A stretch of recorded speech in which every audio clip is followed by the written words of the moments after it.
Love this podcast? Support it and sponsor today. Simply head to ozcastnetwork.com for details.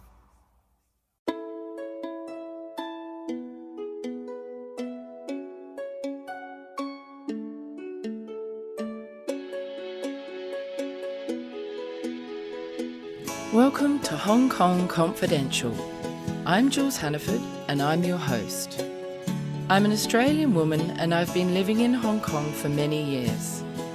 I'm a mother, a teacher, an author, and I want to share my wisdom and the wisdom of others with you. Thanks for joining me and I hope you enjoy the show.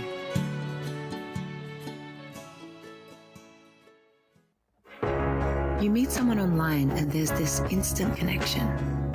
It's amazing how much the two of you just seem to click. They live somewhere far away and there's some plausible reason they can't travel to meet you. They tell you they're in love with you and you feel optimistic for the first time in a long time. They have a successful career, yet somehow they need money from you to solve a short-term problem, always with the promise of paying you back. Time goes on and they need more money more urgently. You've started to see the cracks and begin to wonder whether they've been lying this whole time. All of a sudden it hits you. You've been scammed. Fool Me Twice is the story of my mother, Jules Hannaford, a woman who was drawn into the dangerous world of sweetheart scams. After a trip overseas to meet a stranger, a dangerous altercation in a Manchester hotel room, and thousands of pounds lost for good, she's here to tell her story. Fool Me Twice, a true crime podcast, is available on Apple Podcasts, Ozcast Network, and anywhere you listen to your podcasts. Today I'm here with Catherine Gurtin from PathFinders. Thank you so much for joining me today. My pleasure. Please tell me a little bit about PathFinders and what do you do? Yeah, so at PathFinders, we believe all children matter. So we do everything that we can to ensure that children born to migrant mothers in Hong Kong, predominantly foreign domestic workers, are protected and respected, and that we can empower their mothers to find a bright future path for their child, so that child not only survives, but thrives. Oh, how wonderful. You work with both the pregnant mothers and then once they've had the babies and with the children as well. Is that right? Both. What sort of things might you do with them to support them? Often the mothers that we see, our aim is to sort of see mothers when they're still in employment and when they're still working as a foreign domestic worker.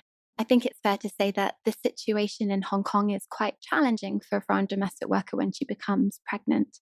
Not least because all her employers just don't know how to handle the situation. So often we found that because nobody knows what to do, either the employer has terminated the contract or the mother has been forced to resign or chooses to resign because literally they don't know what else to do. So ideally, we see the mother when she's still employed and we can give her some support and guidance about how to prepare for the birth of her child, get her to think through where that child is going to be born so we can avoid a crisis. But all too often we do see women in crisis who had their contracts terminated, which means they immediately become homeless within 2 weeks because they're required to leave Hong Kong. They lose all access to any public services, including healthcare, which is vital for prenatal screening and checking the health of the child. For those who fear going home, potentially for persecution reasons, if they're a single mother that's now unemployed, potentially it's a mixed race child, they've been sent to Hong Kong by their family to work, they're scared of going home. And in those cases, we often see people then choosing to overstay. And that's where we try and open our doors to encourage them to come to us. We can then support them to surrender to immigration so that they can access some level of services. And again, we can just provide them with all the necessary prenatal care. So looking at things like vitamins, scans, all the things that you would expect to be able to access as a pregnant mother, ensuring that they are prepared for the birth, that they know which hospital they're going to go into. We provide supplies when they go into hospital. I was with a client the other day and she'd forgotten to take her delivery bag and she felt quite ashamed when she had to ask the nurse for some nappies or, a maternity pad, basic things like that. There was just a lot of resentment to that. It made her feel at that particular moment very judged as a new mother. So we try and provide that level of support. And it centers around the child. Is that pregnancy healthy? Is that child delivered in a safe place? Once that child is born, do they have a birth certificate? And I know that sounds so simple, but you'd be surprised just how many cases we come across where children don't have that sense of identity, which is critical for everything that they will access in the future. So do mums sometimes not register their babies in Hong Kong if they've had them, and then that's why they don't get the birth certificate? Yeah, it depends on the status. So if the mother is overstayed and she's kind of here without anybody knowing about it, obviously she can't then go and register her child. So there's a lot of complexities. I mean, I've worked in child rights and child services for a number of years. I'm fairly new to PathFinders. I've been with PathFinders for a year. And I think just the complexity of the issues that this particular group face are very complex and very complicated. It does sound hugely complex just in what you've told us already. Like there's so many layers to it, and it must be so difficult for these women who are not in their home country. They don't have a lot of access to money and services. And so it's great that there is a charity. Are you a charity or Yes, an we're a NGO? charity, There's yeah. a charity that will help them.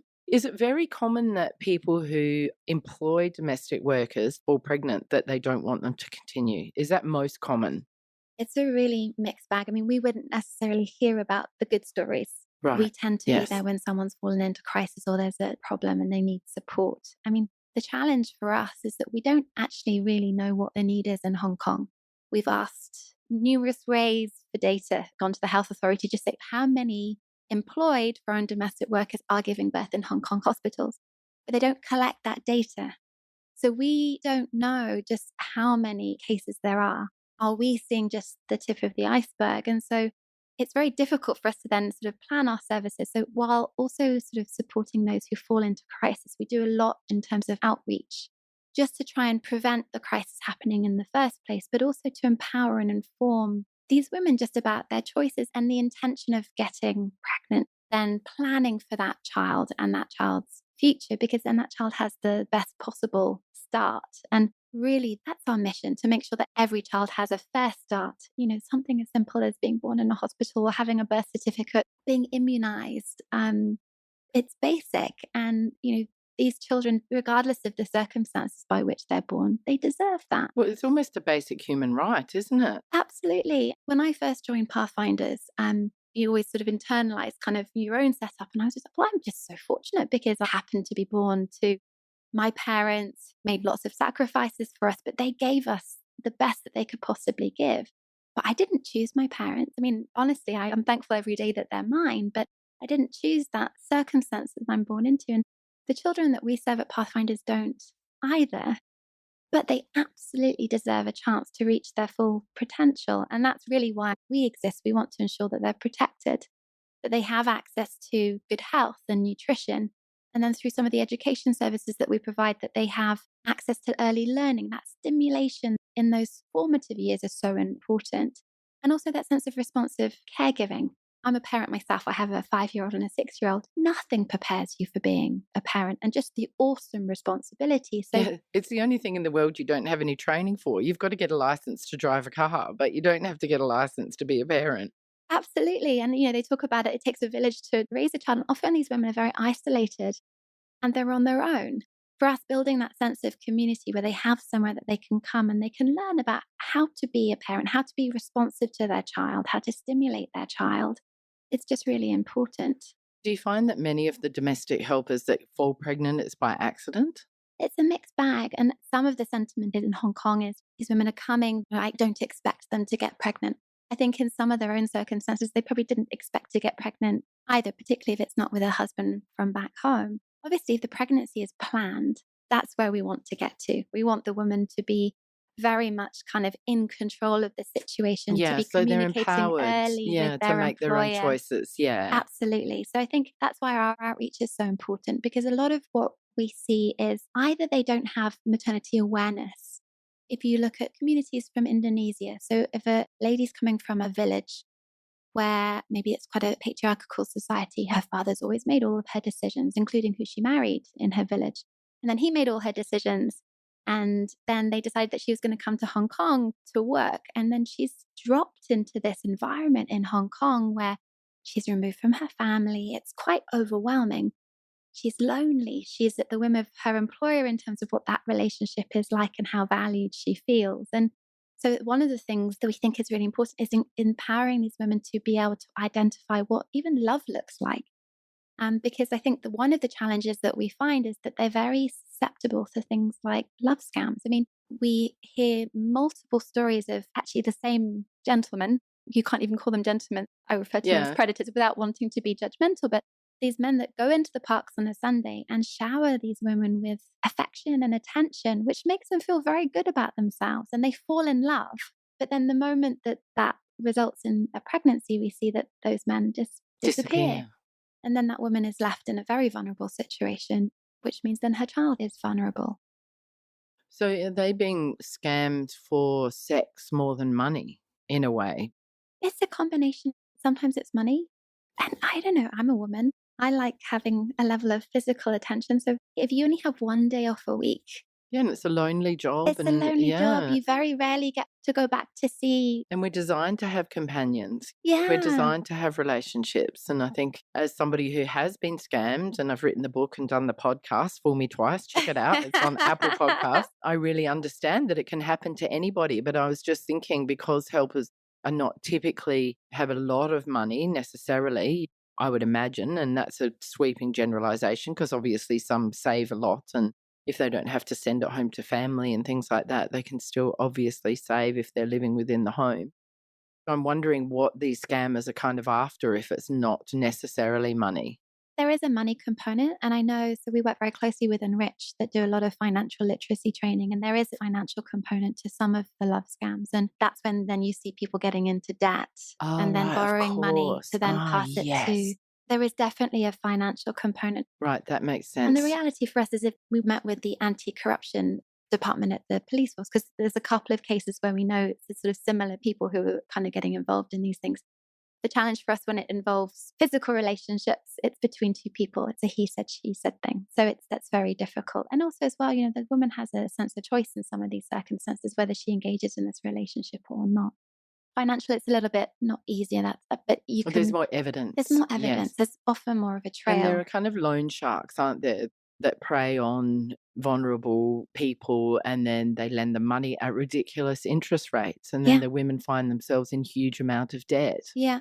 Because they're not going through regular banking channels where your interest rates would be quite low. But also they're getting into debt that they can't afford as well because they want to please the person that they're with. Absolutely. Yeah, there's so many layers again, isn't there? Yeah, so many it's so layers, complicated. Which is why it's so important for us to be working in partnership with organisations like Enrich who do a fantastic job. And then that helps us with our outreach as well, because we can kind of, team up to reach more people. How was PathFinders first created? So we had Melissa and Kylie, our founders. So we were founded over 10 years ago. They found two migrant mothers living in chunking mansions in extreme poverty. Both had small children, babies that they were feeding on rice water, the water that comes off boiling rice. And they were extreme poverty, extreme and very, very vulnerable. And they tried lots of different routes to try and help these two mothers, and nobody knew how to help. And that's how PathFinders was founded. So 10 years later, we've supported over 7,000 babies, children, mothers. And that's just the people that we support in terms of the crisis, our beneficiaries. It doesn't cover the amount of people that we've engaged on the outreach side. Wow, that's incredible numbers. It's really incredible numbers. And so it was, thanks to their sort of vision and foresight. That's unreal. So share a success story of a mother or a child that you've perhaps worked with while you've been there this year. One of the ones that hit me there's a couple that, I'm not a trained social worker. Actually, our head of services was away for 6 weeks at the end of last year doing a fellowship US-China exchange, which was incredible for her. So I sort of stepped in to support her team.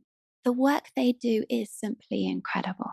Our case managers are confronted day in, day out with heartbreaking cases. I mean, I supported more closely for about 6 weeks and I was in pieces at the end of it.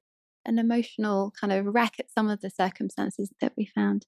One of the cases that was surfaced, and for me this is a good news story, was a mother. She'd overstayed by 30 years. So she'd been bouncing around in the community and sort of staying in different places. She has a 28 and a 29-year-old daughter. Neither have birth certificates. Neither have received any education or gone to a hospital, or for all intents and purposes, these women have not existed for 27 and 28 years. How do you manage that? It's difficult. First of all, they have to feel confident to surrender. And I know that a lot of the times there's that fear of surrendering because they have broken the law. So we do support with access to the legal services to sort of work through some of those challenges.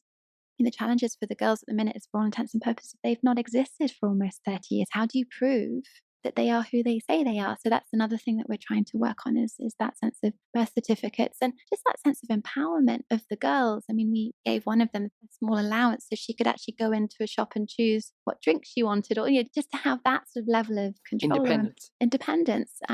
One of them's very into photography. So actually she came to our Christmas party that we did for beneficiaries and she was the photographer. So again, it gave her that sense of value and just being able to be out and about without that sense of fear of being discovered.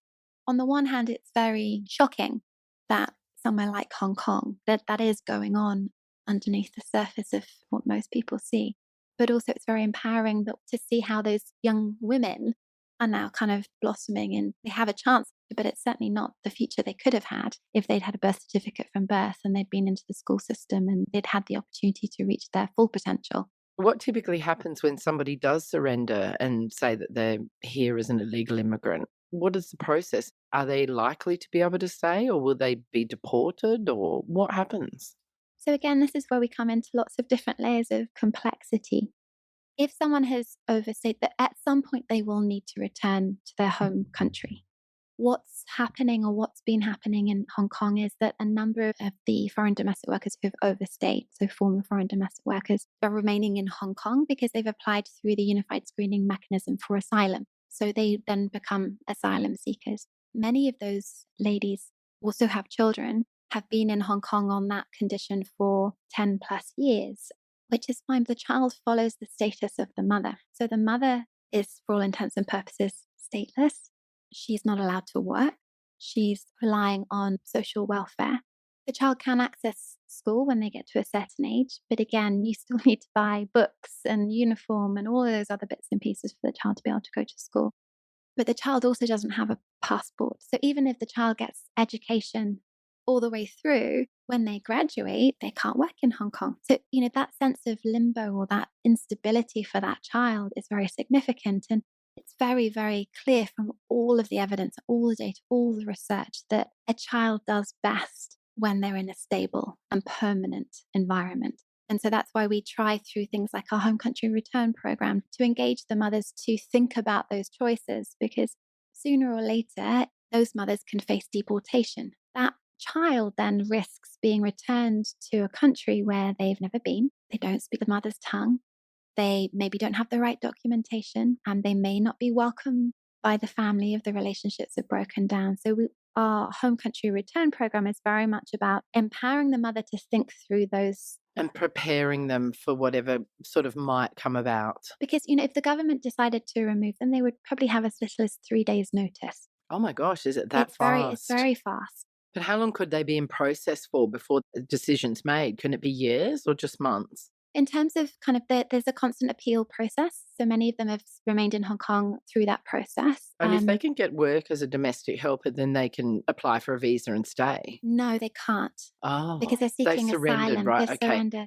It's very complicated. Yes, because once you're seeking asylum, you cannot work as a domestic helper. Yes, because you that's can't your work status. Anywhere. You're an asylum seeker. That's your immigration status. Right. So you're no longer on a working visa as a foreign domestic worker. Got it. Oh my gosh. It's very complicated. Yes. So for us, it's about the child. Thinking about that child, what does that child need to really reach its full potential? And there's so much evidence that by as early as 4 years old, 80% of that child's adult brain has already been developed. So there's this critical window of opportunity for that child. So we try and do as much as we can in those early stages in terms of motivating a mother who's going through asylum. And if they're from the Indonesia or the Philippines, the chances of getting a refugee status is pretty much nil. Oh, I didn't realize that either. I think we have a couple of cases where people have been married to someone from another country who does qualify. They're not typically countries where you would get a refugee status from. So it must be very hard to work closely with these women and children and then actually have to see them leave and repatriate and go back to uncertainty. We work very closely with the consulates. In the Philippines, it's a centralized government. So we work very closely with the Philippines consulate here. Miss Beth, who's the social welfare attaché. I mean, she's incredible.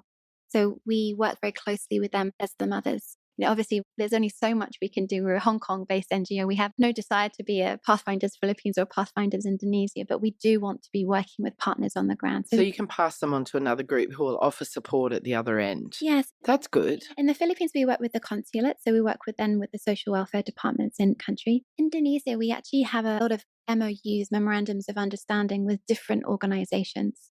One of them is an organization called SBMI, and they have 52 or more than that branches across all the different islands. And that's great for us because we can connect our returning mothers with them. They offer things like airport pickup.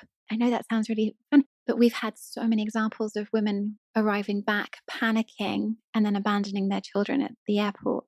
And then that's a crisis situation. Or mediation, they go down to a community level where they can support that returning mother to reintegrate and have conversations with her family. We have another organization that offers temporary shelter. They need somewhere to stay in the interim. We've just signed an MOU with a local university so we could look at more preventative measures in terms of training and outreach before workers come to Hong Kong. And for us, it's all about partnership.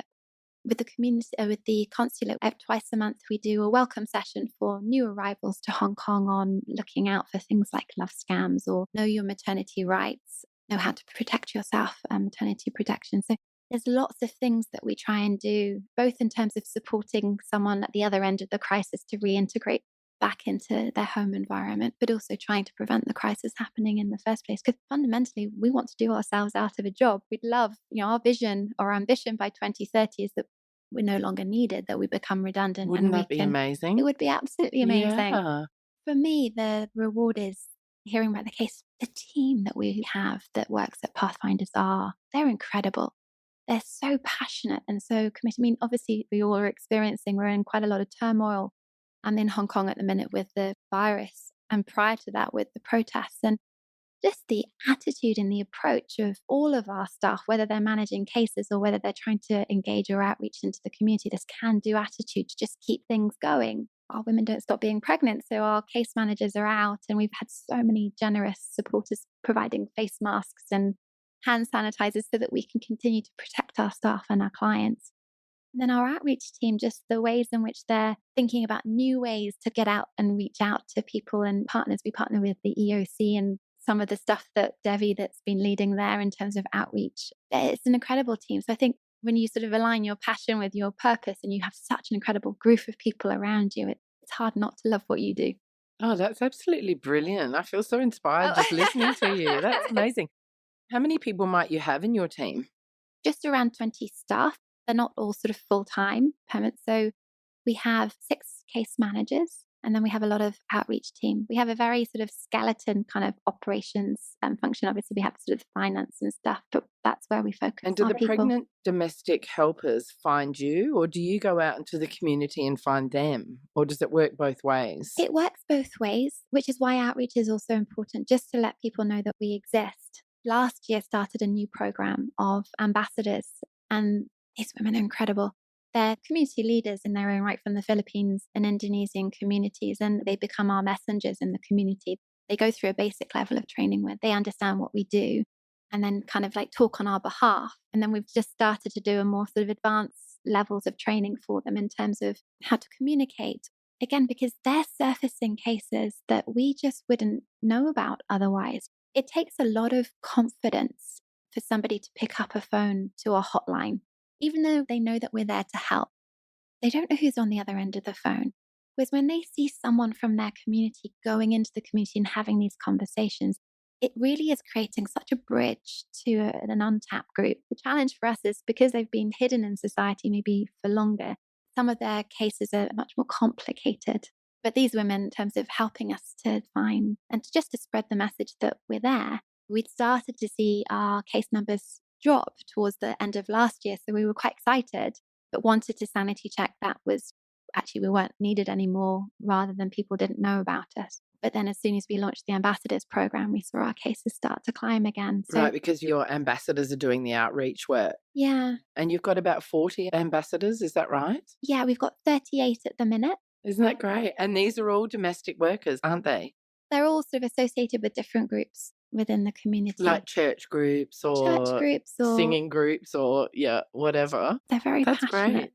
We're very inspired by this group. Then you run community programs and then they take part in those programs and then they go back and teach others what they've learned. Is that right? Yeah, so what we're trying to do, again, in this spirit of making ourselves redundant, is to create a sustainable outreach model where you have foreign domestic workers empowering and educating foreign domestic workers. So fundamentally, if we have the content, actually, we don't need to be doing that piece. So really, it's about trying to inspire the community to serve itself, which is great. So that's on the sort of the worker side. The one area that's been a little bit more untapped by PathFinders previously, and not least because we needed to focus on fixing the crisis and providing the services to support those in crisis. But again, with this view to prevention, what more could we be doing to support the employer? That was my next question. Do you work with the employers and educate them about how they can support the women and how they can manage to retain a helper who's having a baby? It's a huge challenge. Especially because space is so limited in Hong Kong in the home as well. So it's very hard to bring another child into the home, isn't it? Yes, but also because as employers, particularly if you have a young family or an aging parent, you're so reliant on that worker. Because really the services for young children and the elderly in Hong Kong, we're so reliant on this. Currently employ in Hong Kong 390,000 foreign domestic workers. That's projected to increase to 600,000 at a minimum by 2047 because of an aging population. So we're very reliant on this workforce. So if a pregnancy is discovered or announced, from the employer's perspective, they're like, well, what do I do? And the reality is that their options are fairly limited. I have a 5-year-old and a 6-year-old. I have an incredible auntie who helps me with only work because she's there and helping. If she wanted to have a child, absolutely, we would support her. What do I do for those 10 weeks of maternity leave? Because the only legal option is to hire a local domestic worker. So you're probably looking at around $150 an hour. I'm out of the house at least 8 hours a day during the week. So 8 hours, 5 days a week for 10 weeks. That's costly. Huge expense. So really what we're trying to do more is to understand the challenges from the employer's perspective. One, to try and guide them through, because there's no guidelines. How do you effectively manage a worker's pregnancy in the best interest of everybody involved, your own household, the worker, but most importantly, the child. So we're trying, in the absence of any policies or guidelines from the government, to put something in place. And then as we do that, to identify where there are gaps and try and fill. And what do women typically do who are employed, who have children and are able to keep their jobs? So sometimes does the baby live with them? Does it live with other family members that they might have in Hong Kong? Or do they send it back to the Philippines to be with their parents or the grandparents? Absolutely depends on the circumstances. Often they will send the child back to the Philippines to be with the grandparents or extended family members. The employer has no obligation for the child. I think that's the other challenge that we have for employers with the live-in rule. They're obliged for the worker to live in their home, but the child don't have any obligation for the child. So we've seen cases where a child has been in hospital fully healthy for 6, 7, 8 weeks while the documentation is sorted for them to be able to go home. So all women in Hong Kong have the right to maternity leave. The reality is, for the women that we serve when they're pregnant, the ability to fulfill that right is challenging for everybody involved. And we want to try and figure out how to resolve that in the best interest of the child, because we don't want these women falling into crisis. And if they can maintain that employment, they maintain access to public services. So we don't have to plug the gap with healthcare. We don't have to be doing prenatal sort of services or providing immunizations or doing home visits or any of these things, because they can access them through the public system. Tell me a little bit about the community outreach programs that you run. What sort of things do you do? Well, you said about the scamming and the educating with maternity and having babies, and I guess you do stuff on contraception and sex education, stuff like that. So not so much on the contraception side. We talk about maternity protection and the importance of intending a pregnancy. But, family planning, obviously, association exists. So we do give out some literature. But we work a lot with the sort of churches and mosques as well in terms of our outreach. So we're very sensitive to kind of what's appropriate in terms of being able to communicate. With the consulates, we do the welcome sessions, which is very, very positive. We do a lot of outreach through the churches and started to do some more with mosques. Again, these opportunities are increasingly being opened up by our ambassadors who are part of these congregations or part of these community groups. Schools, we do quite a lot of stuff in schools. The next generation of employers, we want to kind of help them understand. And also for many of these children, their aunties are part of their family. So they may have questions about kind of, well, what about my auntie's children if they're here? And so that sort of sense of understanding. Just for our listeners that are not in Hong Kong, a lot of the domestic workers or the helpers, as we call them, are called aunties by their children. Yeah. Just in case people are confused, thinking, hang on a minute, they're auntie? Actually, there's this wonderful lady, Joanna Bowers, who... oh, yeah, she's been on my show. Yeah, she's brilliant. And she made that great film, She made that great film, and I know she was looking at it. Haven't caught up with her recently, so I'm not sure where it's at, but this book for children is called My Special Auntie, because these women really are part of the family, aren't they? They are very much part of the family. They play a huge role in raising the children of many people. Many people. Yeah. And we are so reliant, but it's such a complex relationship because you're employing someone that's in your home that you're relying on. And so there's that degree of wanting to keep some kind of professional relationship. And it's very... But then they're like family and they're sharing your space. It's a very intimate employment. And it's very challenging, particularly when you come up against challenges like pregnancy or loans or those sorts of things. And so really a lot of the outreach that we're trying to do with the employers as well is about that sort of sense of harmonious relationships. How do you have a conversation? How do you build that sense of trust? How do you empower your worker to have conversations with you early so that you can plan? Because for all intents and purposes, if a foreign domestic worker comes to you early at 3 months, you've still got 6 months or 5 or 6 months to plan. And it's that sense of planning that's just so important. How old are the children that you typically work with? Like, do you see the children all the way through to high school, or do you sort of, once they get of school age, you're not working with them anymore? What's typically the age of the children that you work with? Typically, by about a year, the crisis has been sorted. And we really want to be empowering the mother to take that responsibility for that child moving forward. We don't want to create a reliance on our services. So typically after about a year, our case is closed. We are looking at an extended service at the minute whereby if the child and the mother are still in Hong Kong, for example, if they're an asylum seeker, how do we maintain some form of contact or connection with that child before they get into the school system? Once they're in the school system, there are checks and balances. If they don't turn up to school for a couple of days, then someone's going to be asking where they're at. So we're looking at how between that sort of 1 and 3, 4, how can we just have a light touch service? And also if they're here, how can we, in terms of the sense of early learning, do more to try and support that development? So we do a light touch, but really the intense period is around the pregnancy, the birth, and making sure that up to about a year, right, and they've had all of the vaccinations, they've had their growth parameters checked. We work very closely with the Children's Development Centre, and they do a lot of development screening for us, which is incredible. So again, just making sure that those needs are met if the children are still here in Hong Kong. Do you work with any domestic helpers that are not pregnant or are not having children? No, specifically. Right. And there are a number of incredible organisations that work with foreign domestic workers more broadly. So wherever we can, we try to avoid any duplication. So really ours is just focused on those with children. And what impact do you think PathFinders has had on the migrant worker group over the past 10 years, do you think? Pretty significant. It must be. I mean, looking at the numbers that you mentioned, it must be a significant impact. It must have really helped them in so many ways. And yeah, as I mentioned before, in terms of direct beneficiaries, it means over 7,000 women, children and babies. But then that doesn't account for kind of like that wider sort of piece in terms of the outreach or that just general sentiment around trying to educate people about the fact that the 390,000 women that come to Hong Kong to work as foreign domestic workers, the majority of them are women of childbearing age. Now, I know we've had conversations with employers and it's like, well, they come to do a 2-year contract. I do not expect them to get pregnant.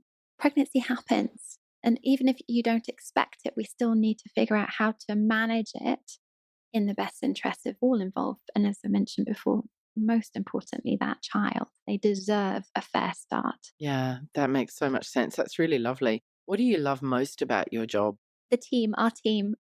I draw so much energy from them. They're incredible, very passionate, very committed, very experienced. just a fantastic group of people They to sound work amazing. alongside. Yeah, They really you're are. so passionate and so Yeah. invested No, in your group. I've got goosebumps. Actually, It's lovely. had a team meeting this morning, but they were incredible. And just when you more often on Monday, not at the minute, because obviously with the virus, we're encouraging our pregnant mothers and mothers with children not to travel. But usually on a Monday, we have a lot of education classes going on in the Monday, and it's lovely just to be able to pop downstairs and have a play and kind of just sit and have a chat and a coffee with the women that we're supporting. They're so grateful is the right, but they're so appreciative. But you can see that they've got so much more hope as a consequence of having been exposed to PathFinders. And I think that really covers my previous question about the impact that it has. It gives hope and it gives some appreciation and some direction. It's really nice, isn't it? Support. Yeah, and it's that whole sense, we're called Pathfinders because it's about finding a path. Yeah, it's lovely. And it's really about community, isn't it? And all the outreach and the connections. It just shows you how much we can rely on the community and what a great community we do live in here in Hong Kong. We really do. It's really fantastic. And very fortunate to live somewhere as working mothers or working daughters with elderly parents to have this community that can help us as women to stay engaged in the workforce. Because honestly, I would not be able to do my job. And they're amazing, aren't they? They have so many skills and talents. And we have women from all different levels of education and qualifications and secret talents. And they're just amazing. Like I did an interview with Jane Engelman from the Unsung Heroes, the Helper Choir. Yeah. It's just wonderful hearing the stories about the amazing singers. And I know that there's a woman who's an incredible runner and there's people that are teachers and doctors and they're highly qualified, many of them. Yeah, there's a wonderful lady who does a lot of stuff for us, Lisa Avelino. She's a Filipina who does a lot of hiking. So she did a sort of a hike last year and raised funds for Pathfinders. But it's an incredible community. It is. It's wonderful. Catherine, how can people in the community support Pathfinders? What can people in Hong Kong do? We've put a lot of focus on training ambassadors to spread our message in the community. And I think if there's anything that people can do, it's sign up for our newsletter so you hear a little bit more about what we do and how you can get sort of more involved, volunteer opportunities or different ways. You like our Facebook page so that you can kind of see some of the great stuff that we're doing and then just share some of the stuff that we're doing, because the more that the community helps people know that we exist and what we do, the more that we can ensure that we're reaching all of those that need our help. Obviously, donations go a long way, particularly in the current climate. That's a challenge for many NGOs, not just for Pathfinders. How can people donate if they want to donate to you? They can go online, so either a one-off donation or even become a monthly donor. For us, monthly donors are incredibly supportive. It reduces the administration for us. It's a sort of a regular, even if it's a small price of a cup of coffee, $50 a month, but that makes a huge difference for us. So monthly donations are also very welcome. Or get you, if you're at a school and you want our community outreach team to come in and do a presentation to the kids, or if you're at a corporate and we've just launching a lunch and learn series, you want to kind of get one of the team in to come and do a lunch and learn session. We're actually working quite closely with Vivek. He's a comedian. So we're looking at a laugh and learn after work kind of series, just to try and do things in a slightly different way. But there are lots of ways in which you can just understand more about what Pathfinders does, but also to be able to educate your friends. If you're in the bar or in the pub over a weekend and someone's having a conversation with you about, my friend's got this worker and I don't know what to do. Pathfinder. It's that sort of connection to help us spread our awareness about what we do. And if people have a special skill and talent that they can teach your ambassadors that they can take back to the group, then they can contact you as well, can't they? I'm coming in to teach about online dating, romance scams and podcasting to a group of women. So I'm really looking forward to that. That's going to be a really wonderful experience. It's going to be great. And I really hope that I can help raise awareness. And I'm helping a small group of people not to get scammed. Isn't that brilliant? It's incredible. And they say a sort of an ounce of prevention is a pound of cure. I mean, for us, I think that's in terms of we've been going for 10 years, looking at the kind of the next 10 years, we've just sort of redone our strategy, but it very much is focused on trying to prevent, trying to work more with the employers, understanding what their challenges are and driving solutions to some of the challenges that they find, trying to understand how and why some of these women fall into crisis in the first place and to empower them to not fall into those crises. That's why I made the assumption that you might be doing sex education or prevention education with them, but I understand there are other groups that do that. So you would perhaps direct people in that area, would you? Absolutely. So we do levels of being aware of protecting yourself against an unplanned pregnancy. But again, we have to be very mindful. Because of the cultural differences. Yeah. The Filipino community, it has a very strong Catholic basis to it, and the Indonesian Muslims. So you have to be very culturally sensitive. I think that's the other challenge that we see in Hong Kong. There isn't much access to those kinds of education and services. So we do, to the best of our ability, do that. Within the parameters of what's kind of culturally acceptable. Okay, that's really good. That's great. That's so interesting. So, Catherine, do you have a personal motto that you could share with us? Yeah, so my personal motto is to rise by lifting others. I think for me, that's my why. That's my purpose. As I go through my own personal journey and development, I like to look at those around me and how I can support them to achieve their own goals or aspirations or ambitions. So that's my raison d'etre, as they say. That is so inspirational. Thanks for sharing that motto. How can people find you? Can you give us your website?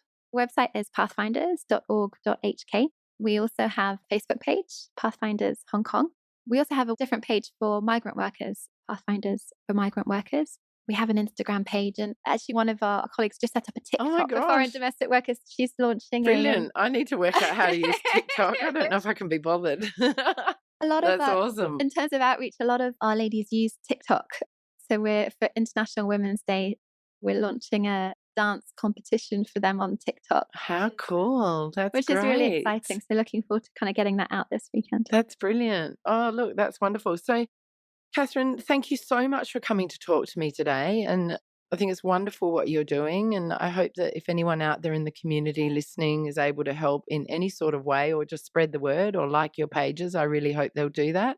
Please, that would be great. It's been an absolute pleasure talking to you today. Thank you so much, Jules.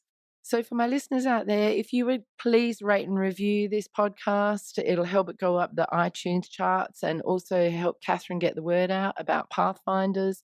If this is a podcast you think that you've got friends or family that would be interested in, please share it with them. And for my patrons on Patreon, we have 4 secret questions that I'm going to ask Catherine now. And for as little as $1, you can sponsor me on Patreon. So that's Patreon.com/Hong Kong Confidential. And go along, sign up for $8 Hong Kong a month to support the production of this podcast. And you can hear Catherine's secret questions and all the other secret questions to my last 15 guests. So thank you very much to my Patreons, and Catherine and I'll see you on Patreon. So thanks a lot, Catherine. Pleasure. Thank you, Jules. Hi, Confidants. I want to tell you about my Patreon page. I've joined Patreon in the hope of getting sponsorship for my Hong Kong Confidential podcast. Patreon is a great way for my listeners to get on board and sponsor me with monthly payments, and that goes towards my production costs and rewards for my members. If you're interested in checking out my Patreon page, please go to patreon.com and search up Jules Hannaford or Hong Kong Confidential. I would really appreciate you visiting my page.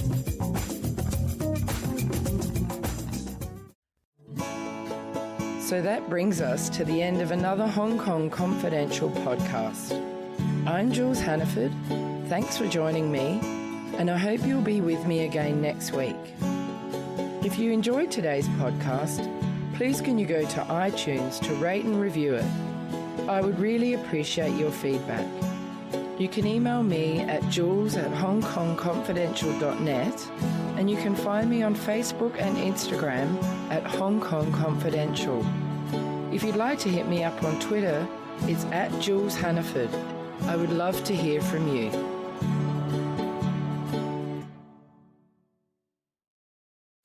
Love this podcast? Support it and sponsor today. Simply head to outcomes.She for details.